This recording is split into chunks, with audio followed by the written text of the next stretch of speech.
Hello, hello, hello, my lovelies. How has everybody been? Great, I hope. Sorry if the voice is a little down, a little low. I hope it's not too low.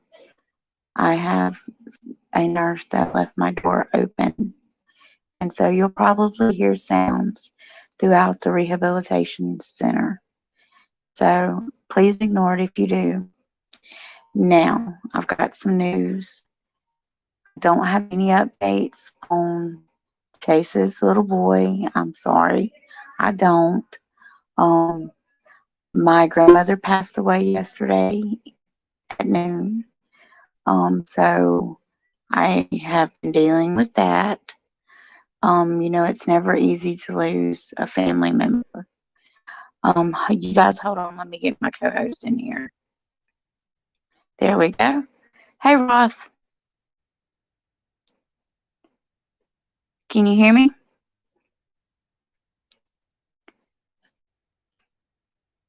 Okay, maybe Roth's getting his mic.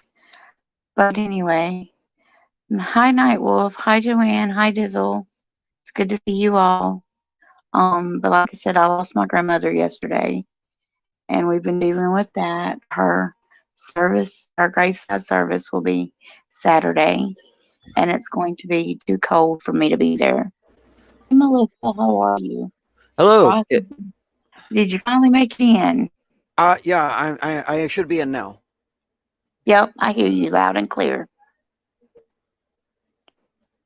Thank you for your condolences, Joanne and Melissa and Dizzle. It's okay. I was I took the day she passed really hard, but I'm okay today. I've kept my mind busy, so it's been a long, busy day.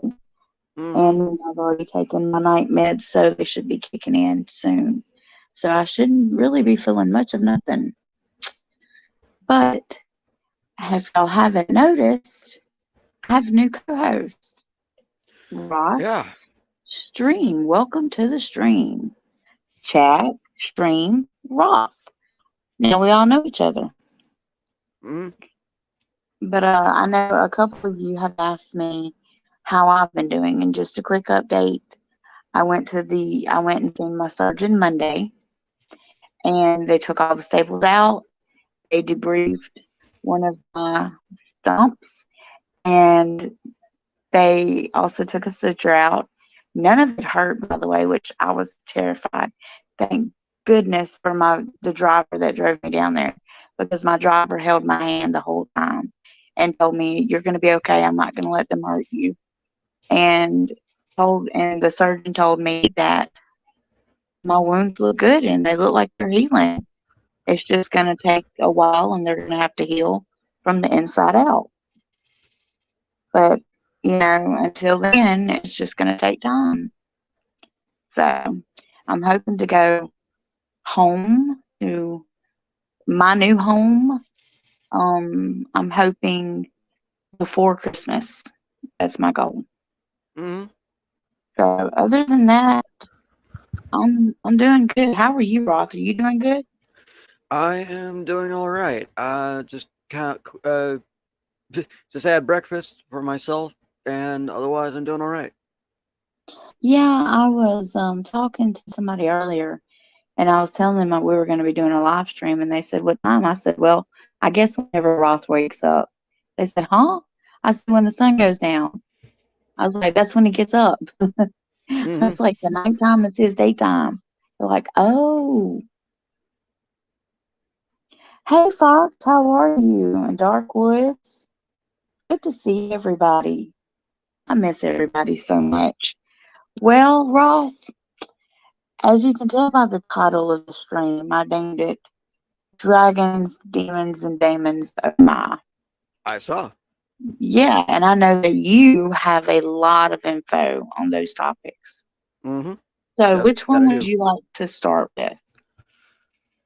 Well, the history of all three kind of has an interconnected origin, so I'd like to start, as most histories are from the beginning. Um, so to kind of help give a thing, like just on what the modern term of what dragons are, because the term dragon is actually relatively new.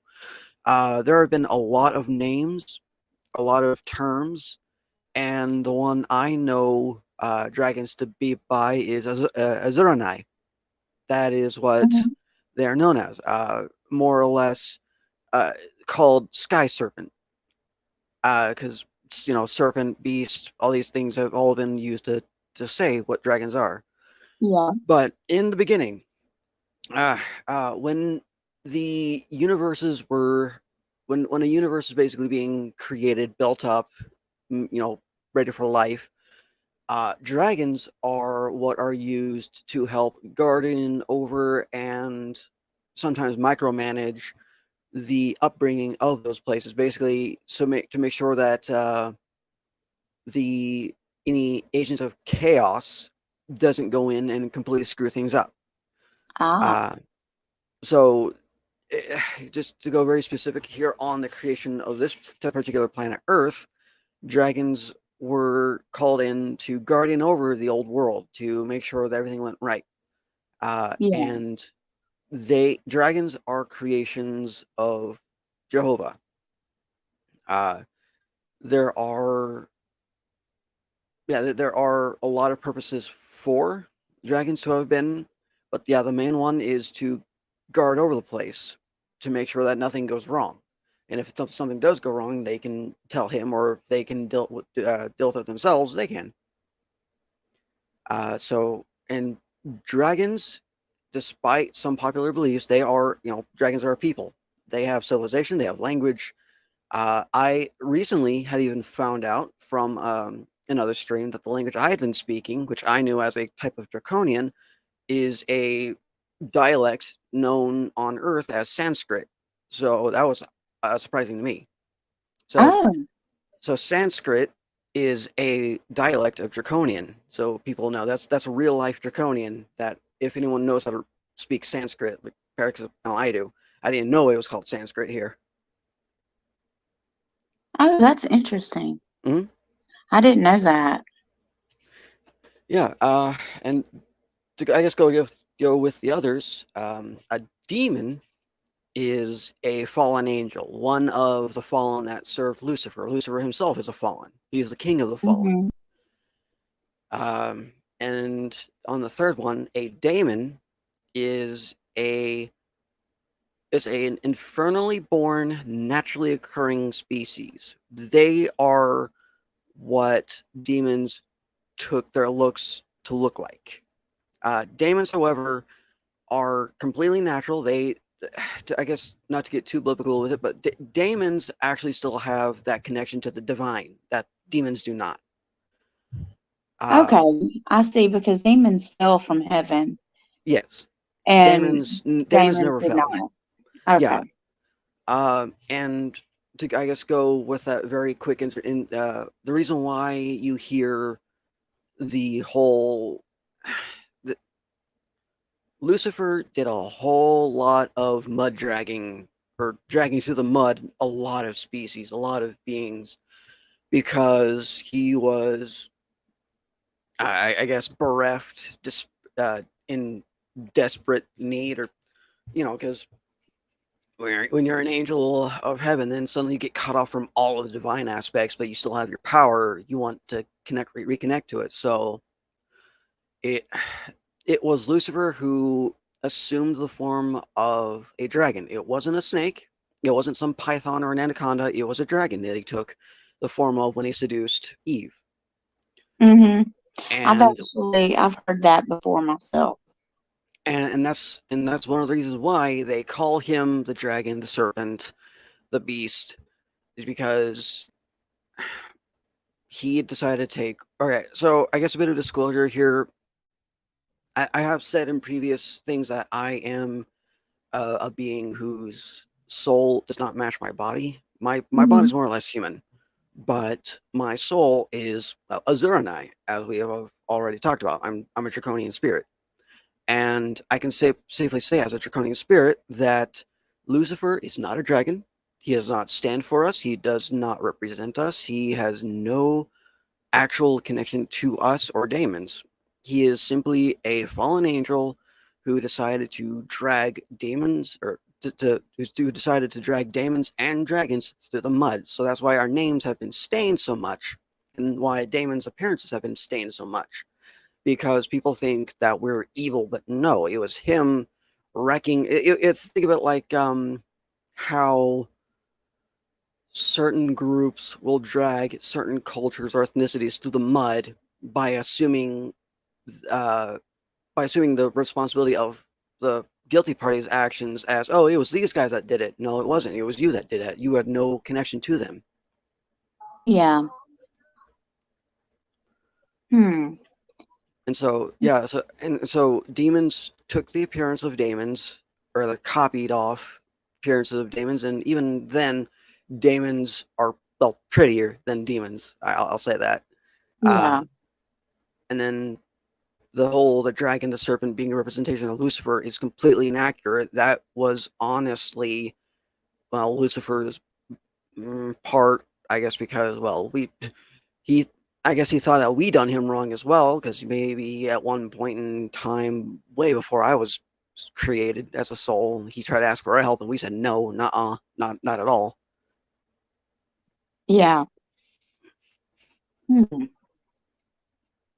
But yeah, our history is to guard over planets, universes, solar systems that are being created in the old in what we would call the old world phase, to make sure that agents of chaos don't do anything to screw it up.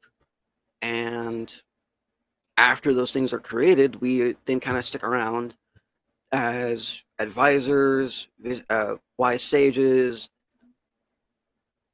You have great Okay, treasures. so basically, draconians are some of the least aggressive, and the next would be daemons, and then after that would be demons. Depending on what you did. Okay. Sometimes draconians have to be the nemesis for certain warriors or certain places or certain people, because, well, divine course of history or the divine course of something like that. Because we, just like any other species, we have our good ones and we have our bad ones. Like, there are some total pieces of shit that are draconians. Hmm. Uh, I'm not going to consider myself one of the good ones, but I am not one of the completely terrible ones. Yeah. Basically, you walk a gray path, neither dark nor light. Yeah, I'm walking a more gray path that's kind of a bit more light nowadays. I have done my dark days also. I think we all have. I Hmm. think I think we've all had our moments. Just saying. I know I've had mine. Hey, Uh, everybody coming in. Hold on just a second. Sue, Marquita, Snyder, Lorna. Hello, everybody. And so Paulina. I did see a question earlier that, do dragons have great treasures in their lairs? Yes, we have our hoards. One of the things that we like is that we like having treasures and stuff. And we all have our particular favorite thing to have in our hoards. And none of our hoards are here on Earth, so no one can think about going towards any ancient caves or ancient formations looking for a dragon's hoard. No, those are elsewhere. Those are on other planes of existence. But I will say my favorite kind is knowledge. So if you were to ever find your way into my hoard, it would be like a giant library with scrolls, tomes, books, all that kind of stuff.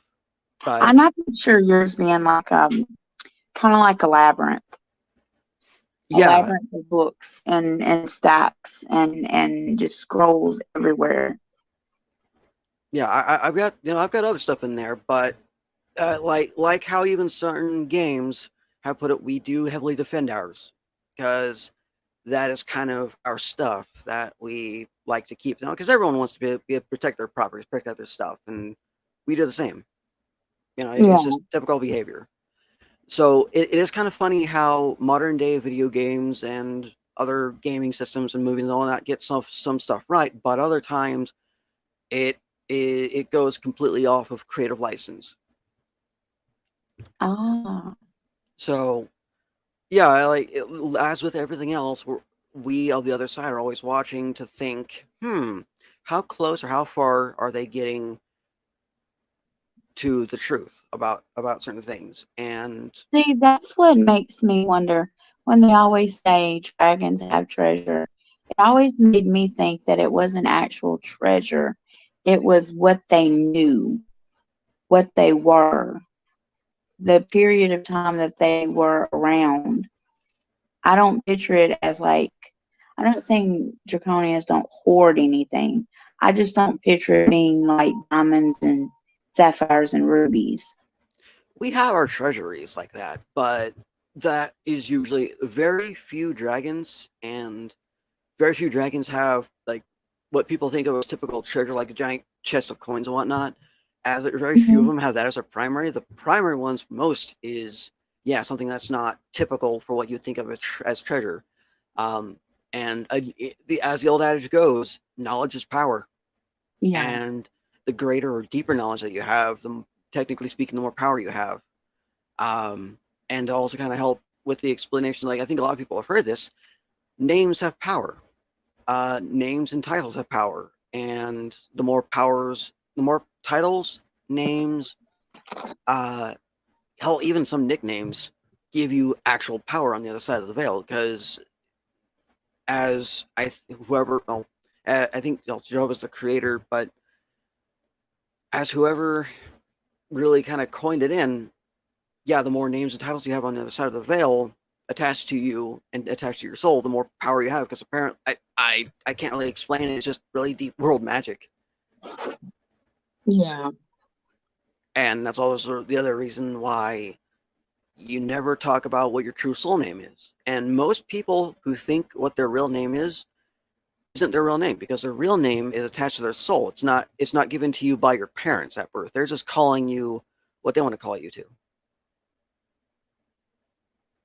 Hmm. So like my legal name in this lifetime is not my true soul name. And the name I have given, like the Rothian Fairmoon, is not my true soul name either. It is simply my personal name that I am called around, around my other world groups. Yeah. Keep talking here in just a minute. I'm gonna have to mute. I've got to ask a nurse a question, and Okay. I've got to wait till they come in though. So just keep talking, and if you see me muted, it's that I'll be back. Mm-hmm. But, yes, happy birthday, Primal Cry. Yeah. Happy birthday to you. Happy And hi, birthday. Miss Julie. I see you in there. It's good to see you. It's good to see everybody. And Eddie Petch, well. He found his way over. I love seeing everybody again. Okay, Ross. Let's say you are not of draconian descent. Okay. Okay. Okay. And you had to go in battle. Who would you have on your side? A dragon, a demon, or a daemon? A dragon, for the simple fact that people have heard of wish magic or wish powers. Like how a djinn would grant your wish, but it's always like a monkey's paw or whatnot.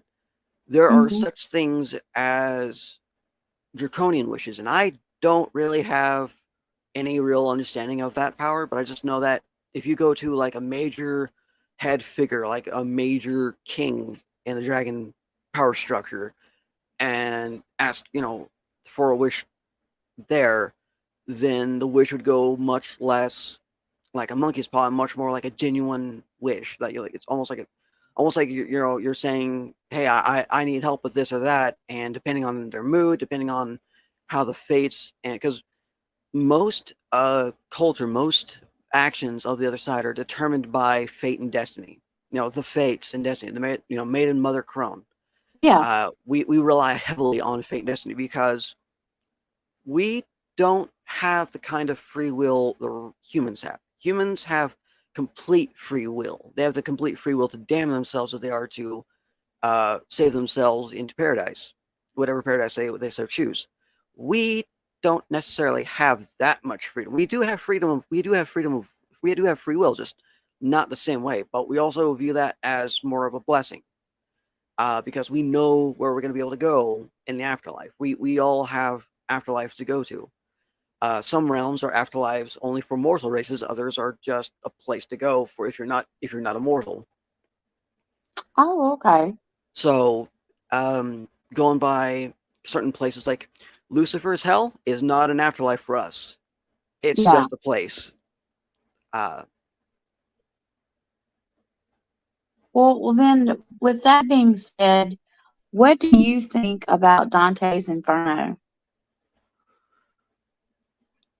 I You, think that it you, has a lot of do it's you supposed think to be it has like validity to it, or do you think it's just, of the imagination?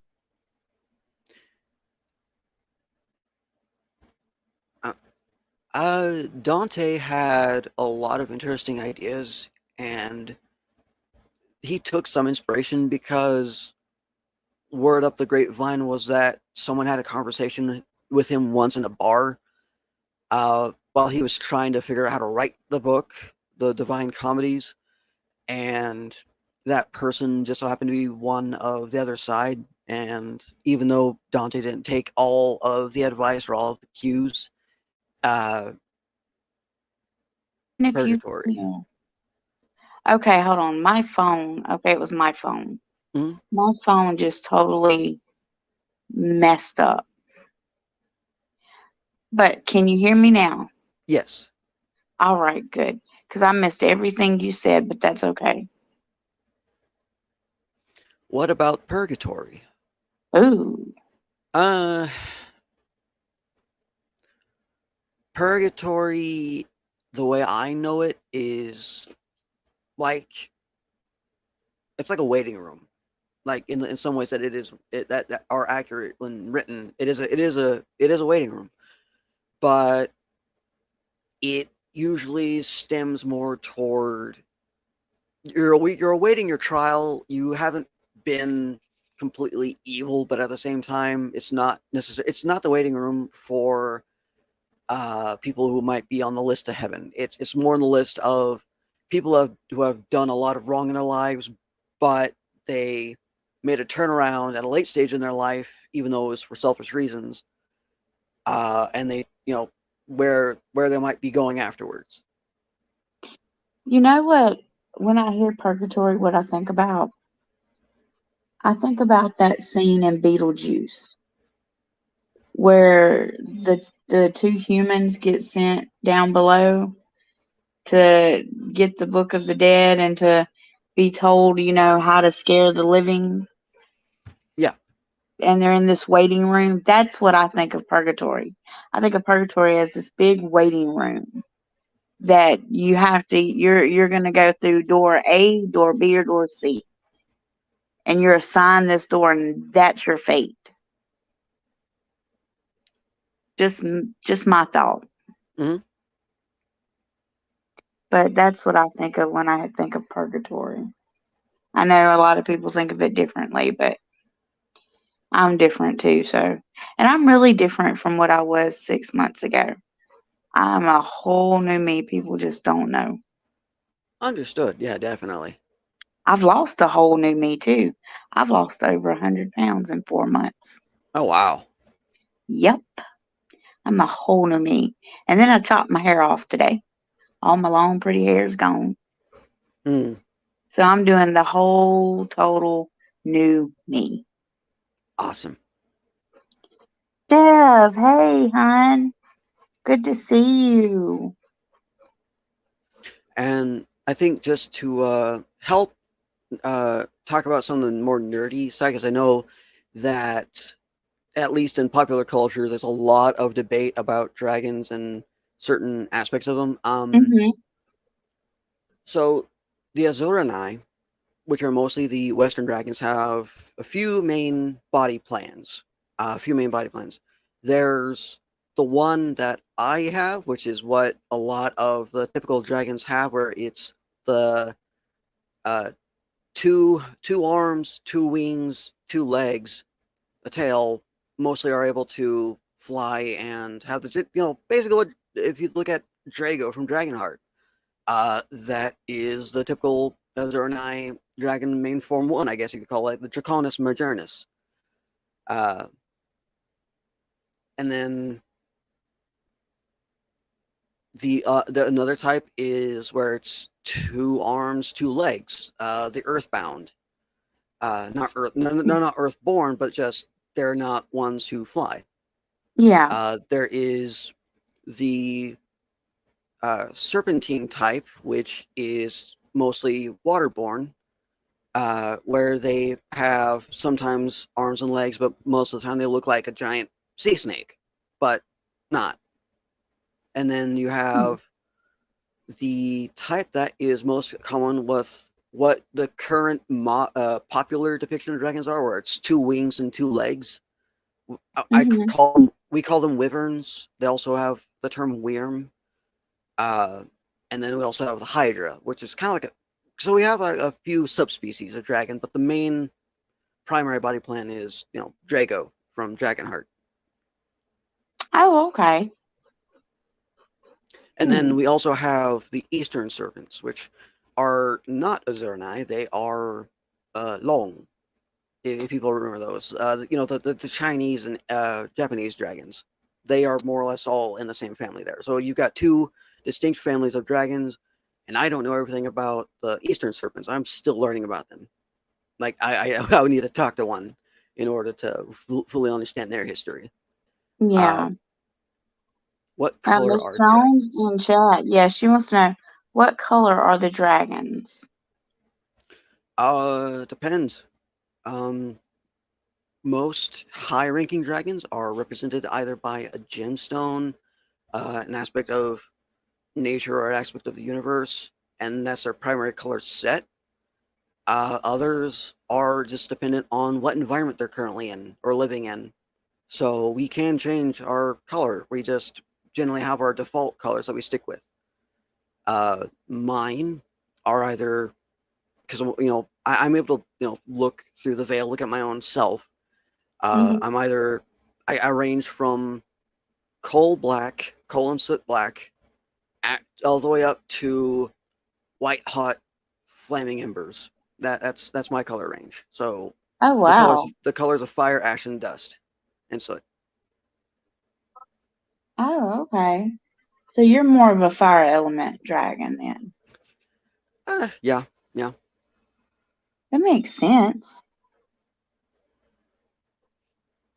Hold on. Silent had a good question earlier. I'm trying to scroll back to find it. What's the difference between the leaders of the Watchers and where do the Watchers fit in the hierarchy? The Watchers are not any of the fallen angels. They are a completely separate entity group. They're not all the same species, but their main task is they are agents of uh, beings and powers that I don't have full freedom to talk about. They are if you guys remember the old term remembrancer, they're there to record events in history and in the present. They're there to keep watch over all that is and to give their findings to their superiors. They are not, however, in any way related to or serving any part of Lucifer or any of his cast. Okay. I'm having a little bit of an issue, y'all, with some pain.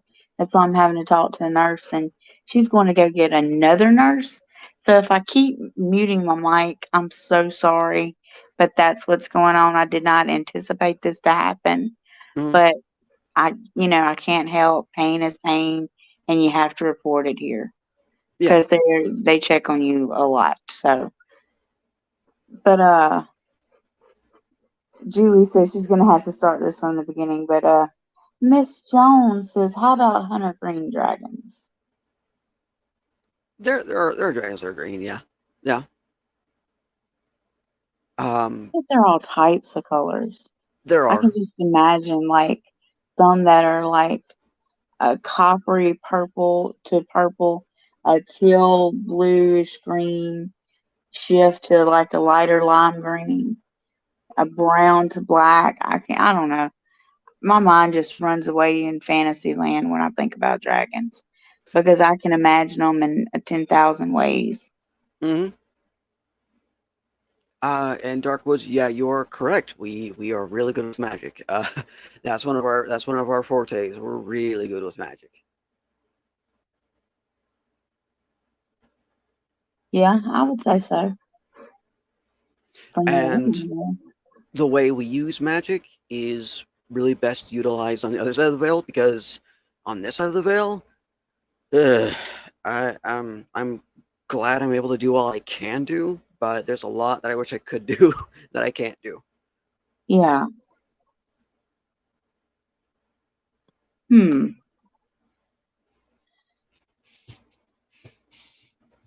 But yeah, let me, because uh, like, hey, you asked me to put some bullet points on Yeah. for the conversation here, and let me look at some of the bullet points, because I'm also willing to take questions from chat, also take questions from you.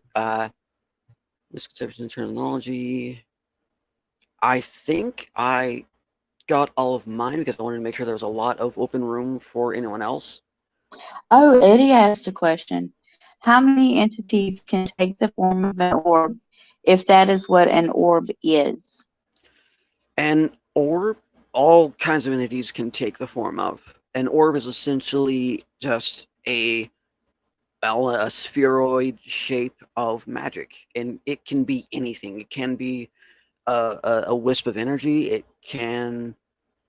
Uh, and I'm going to answer your question there, Joanne. But an orb can be just some energy. It can be an active spell. It can be someone's personal viewing thing. It can be anything. So anything could take the shape of an orb. There are some major ones, like what some people know as the will of the wisp, and it is a good idea never to follow them. Do not follow will of the wisp. Oh You no. will, at best, you'll just end up on a different world, and you'll have to deal with that when that happens. If that happens, just please do not follow will of the wisps. How long did it take for me to be aware that I was different? Probably my mid-teens, like 15, 16 was when I really started to realize something was off, something was going on that I didn't quite fully understand. And it just became kind of a downward slopes from there. And see, a lot of people say that it's like teenage angst and teenage rebellion and all this and that, but they don't understand. That's the time when humans are coming into their own right, their own free will to choose without basically parents' say for the most part. And that's when they're wanting to know their history. They wanting to know who they are, where they come from, what they, strive to be. And I can only imagine, you know, a teenager having the feeling of being different. And it kind of it's I can only speak from my own experience, but it is relatively the same as regular teenage angst. It just happens to be that, okay, something here is wrong, and I am feeling a hell of a lot more than just what anyone else would feel. And Yeah, especially growing up in a Christian household, it was very uh everything was kept close to the chest. I really couldn't say much of anything to anyone unless they already knew about the other side. hmm, In Dark Woods, yeah, that is an angel. That is a cast of angel. They are, yeah, they're one of the more powerful ones, and because angels aren't what most people think of. Only certain types of angels look like the human with bird wings on their backs.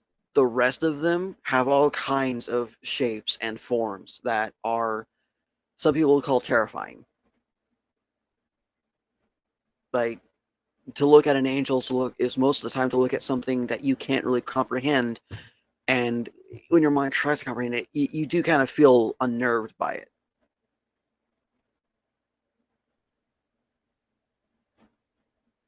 And I have talked to my share of angels. I personally have talked to the archangels Michael, Bartholomew, and Gabriel.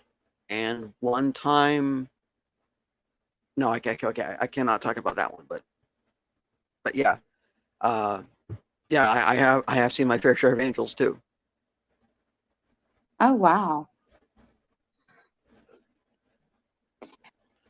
Did you like get to see them in like full, oh hell, what's the word? Like, did you see them in like bright light or full form? I guess is what I'm trying to ask. Uh, this has been seen for all of my spiritual lifetime, so not just as in this Mm. body, but as a soul, full form. Okay. Did it not freak you out at all? Um, Before this lifetime, no, because I had already been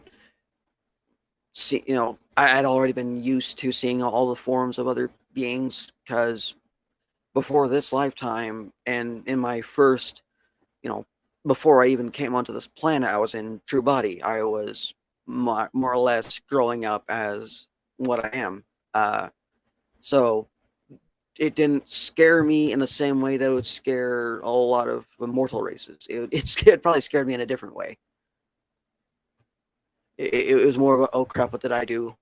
I didn't do it. It wasn't me. Well, you guys, I hate to cut this short, but I've got some stuff going on here that just happened, so I've got to go. Ross, we will do totally a part two to this Mm-hmm. later on, and I will see you guys later.